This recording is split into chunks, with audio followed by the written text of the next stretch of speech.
Hi friends, welcome back to another episode of Generation Tech. My name is Alan. Only a person who truly loves a franchise can develop such malice for certain aspects of that franchise. And when it comes to Star Wars, some fans really hate certain characters. So I thought it'd be interesting to create a list of characters that Star Wars fans hate. And then when I was finished, I went online and I looked at some other lists created by other media outlets, and I found them surprisingly off.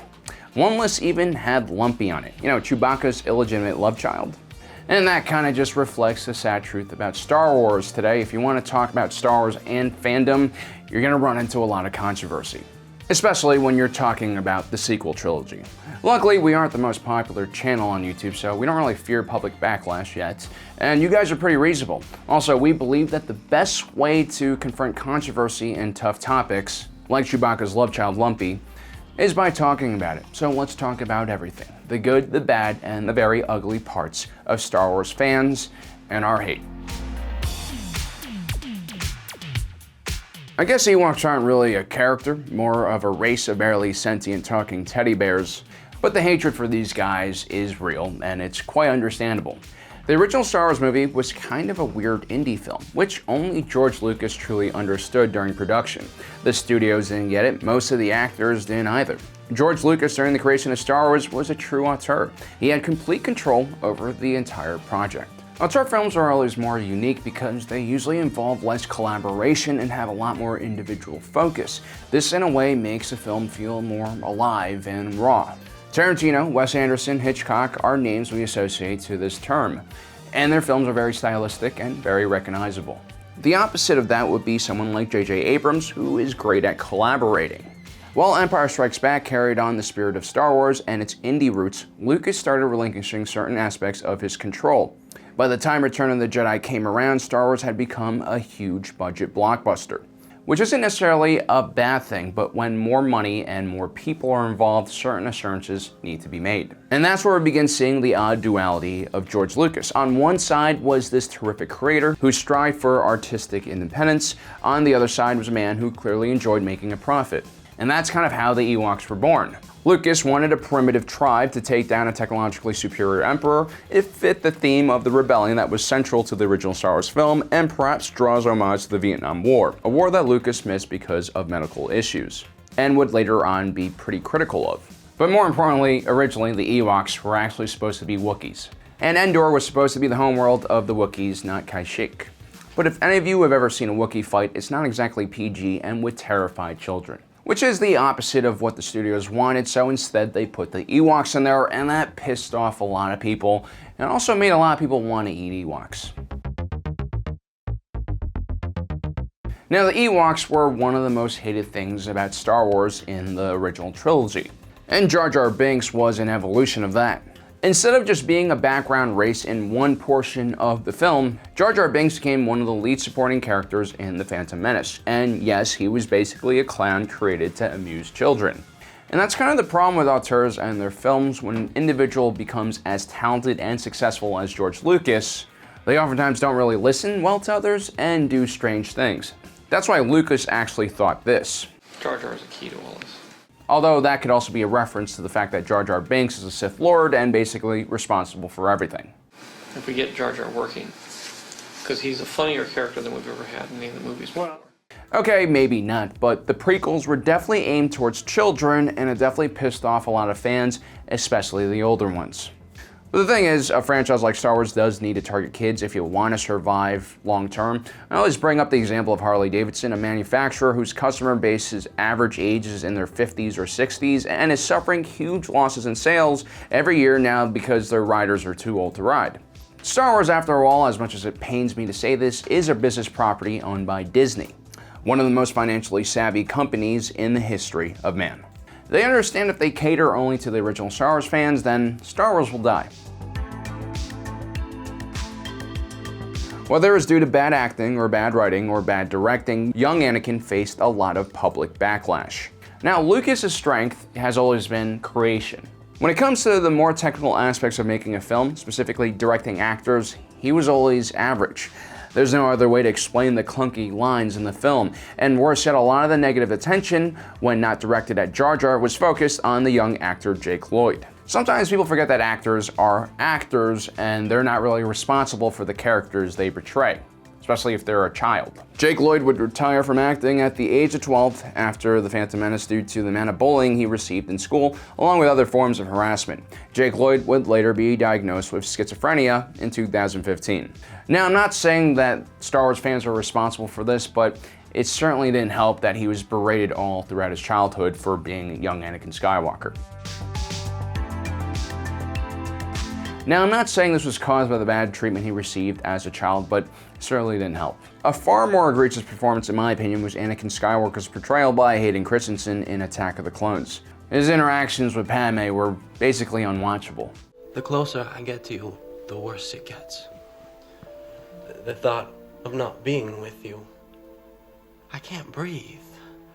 Again, a lot of the blame falls on George Lucas, who is famous for his lack of direction to actors. Mark Hamill once approached Lucas and asked him, "Should I be jealous that this guy is hitting on Princess?" He was talking about Han Solo. George Lucas responded by saying, "That's interesting, we'll talk about it later," which of course never happened. That, or maybe George Lucas already knew that Leia was Luke's sister. He didn't. Anyway, it was the awkwardness of Anakin, along with the slow-moving political plot of Episode 2, that made it one of the lowest-rated Star Wars films in the prequel trilogy. In 2015, The Force Awakens was launched in theaters close to 40 years after the original Star Wars film came out. Before the movie even reached theaters, a small but very vocal minority expressed outrage that one of the main characters, a stormtrooper from his appearance in trailers, was black. This was a really dark moment for Star Wars fandom, and what made it even worse was the media, always hungry for sensational articles, kind of blamed the entire Star Wars fanbase by calling them bigots, out-of-touch racists, and other really nasty things.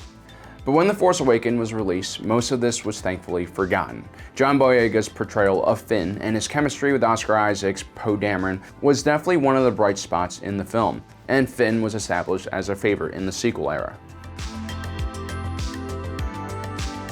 Now, Finn would become the center of all the discussion surrounding The Force Awakens. Luckily, the type of racism John Boyega faced was so universally panned that it only really existed in the extreme fringes of society. But Rey struck another chord with some disgruntled fans. Here was a scavenger girl with no training, no experience, and throughout the course of one film, she was able to defeat a fully trained dark side Force user, Kylo Ren. Some people would go on to call Rey a Mary Sue, or a character who is all-powerful and not deserving of that power. While some other fans pointed out that she wasn't all that different from Luke. Even the garments that adorned her, the lack of parents, the sand, all reminded us of Luke. Rey was basically Luke 2.0. Then other fans struck back saying that Rey was a product of third-wave feminism, a part of the political narrative that was being pushed by Hollywood at the time.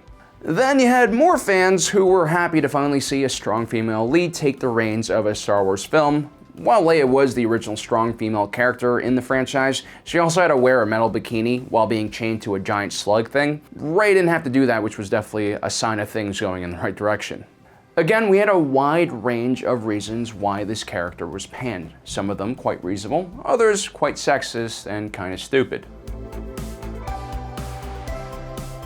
Kylo Ren was the third character that received a lot of hate and didn't necessarily bring too much controversy to the franchise because he was, after all, a white male.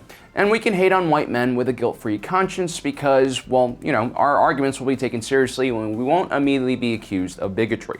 What I don't like about Kylo Ren was how much he reminded me of myself. He was one of the first millennial bad guys we'd ever seen in Star Wars.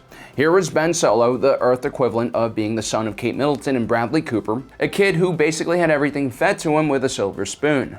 A kid who had inherited crazy force powers and had Luke freaking Skywalker as his mentor. Yet still, he was unhappy and turned into an emo, went and tried to kill his cool uncle, and then kills his dad and runs around the unknown region of the galaxy committing genocides and throwing tantrums. Oh, and he also worships his dead genocidal grandfather. Kylo Ren is easy to hate, and that kind of makes him a bit hilarious, which makes him kind of a bad guy. On the other hand, Kylo Ren kind of fits into this really crazy era of Star Wars that we are now living in, and more importantly, Adam Driver is a terrific actor, and he brings a lot to the franchise. Next up, we have Jyn Erso, who kind of suffered the same type of backlash that Rey did. Here again was a female character who was being called a Mary Sue, undeserving of her extraordinary abilities and skills, although in this case, Jyn Erso was trained by Saw Gerrera as a fighter from an extremely young age, so she was actually quite a talented combatant. In the end though, the backlash against Rogue One was pretty minimal. It was hailed as a great movie by critics and fans alike, which was kind of a rarity in the sequel era of Star Wars. If Jyn Erso did have one weakness, in my opinion, it was that she suffered from the Vinny Chase entourage syndrome. Being the leading character, she had to be more vanilla and charming than the other characters surrounding her, something that I believe Felicity Jones struggled with. The more interesting and colorful characters that supported her definitely stole the show, whether it be Shiru Imwe and Baze Malbus or Bodhi Rook. Director Krennic was also expertly portrayed by Ben Mendelsohn, another very talented actor that, in my opinion, is the most memorable bad guy in the sequel era. If The Force Awakens was controversial, then The Last Jedi was a complete bloodbath. I spent entire videos trying to understand and dissect what happened, but the general consensus is whatever grievances fans had about The Force Awakens, both reasonable and unreasonable, were further exasperated by a completely tone-deaf Rian Johnson in The Last Jedi. And Admiral Holdo was one of the characters at the center of it all. Introduced to us as the replacement for General Leia, while she was recovering from her Mary Poppins escapades in Vacuum, Holdo immediately butts heads with Poe Dameron, who had gone through this really strange and weird personality change since The Force Awakens. Poe was one of the most loyal soldiers of the Resistance who worshipped General Princess Leia Solo and deeply respected her. He was always ready to sacrifice himself for the mission. He was also an extremely professional operative, trusted with some of the most sensitive missions in the Resistance. But now he was disobeying orders and fighting superiors and, of course, mansplaining. Look, men can be dicks sometimes. I mean, there are definitely occasions where we think we're smarter and better than our female colleagues, and we make an ass of ourselves.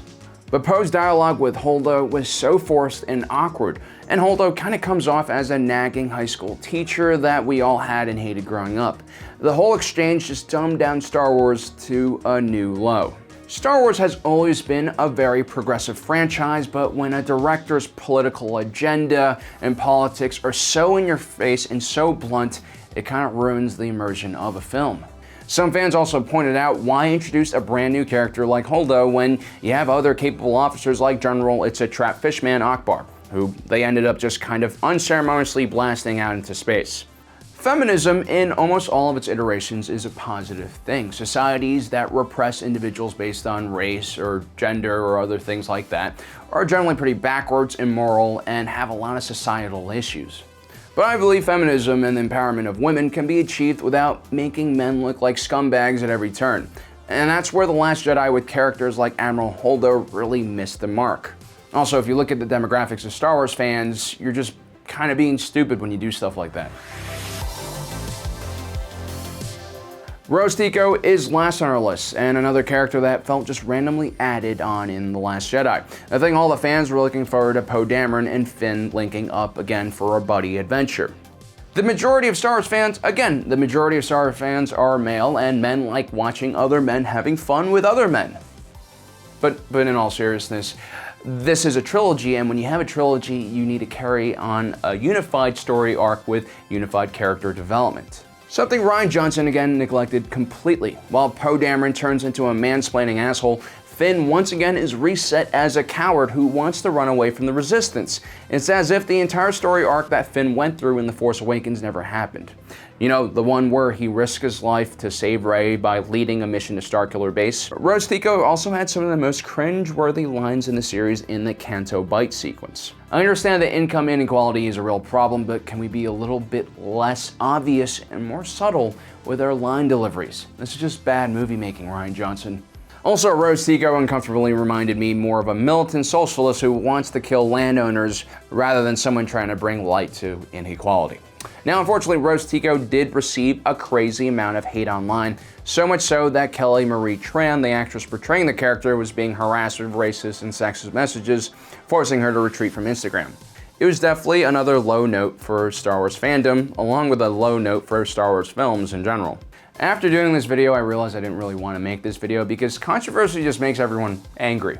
And that controversy in the 24 hours news cycle of today is further enhanced and blown up by money-hungry media companies looking to bring out the worst of all of us. All I can say about this is don't fall for it and don't fuel the fire. Use rationale when trying to explain your arguments, not emotion. Don't fall into the trap and talking points of bigotry, racism, and sexism. I think most of our fans here at Generation Tech definitely understand that, so that's something I really need to preach that much about. But the temptation is still there because bigotry provokes people and triggers them in a way a rational statement never can. So guys, those are my reasons why I think these characters have been hated. Let me know in the comment section below what you think. Also, don't forget to subscribe, hit that notification button so you don't miss out on the rest of our awesome content. As usual, thanks for joining us today. If you're watching this, you are Generation Tech.